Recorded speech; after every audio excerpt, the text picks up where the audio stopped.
जमात इस्लामी ने कराची, लाहौर और पेशावर में पेट्रोलियम लेवी और महंगाई के खिलाफ धरने दे दिए। अमीर जमात इस्लामी हाफिज नईमुर्रहमान ने लाहौर में धरने से खिताब में कहा कि हुकूमत के घुटने टेकने तक धरने जारी रहेंगे। उन्होंने हुकूमत की जानिब से तश्कील दी गई कमेटी मुस्तरद कर दी और वाज़ेह किया कि हुकूमत की कोई ब्रीफिंग नहीं चाहिए, बात सिर्फ एक चीज़ पर होगी कि पेट्रोलियम लेवी वापस लो।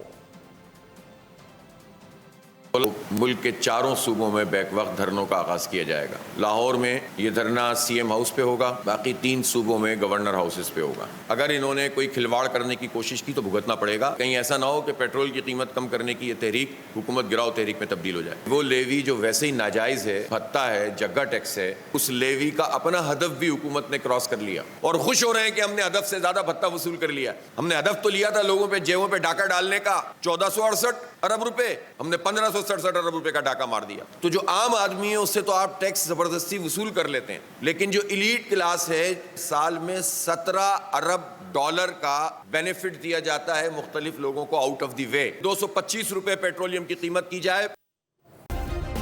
सब्सक्राइब करें और बेल दबाएं ताकि कोई खबर रह न जाए।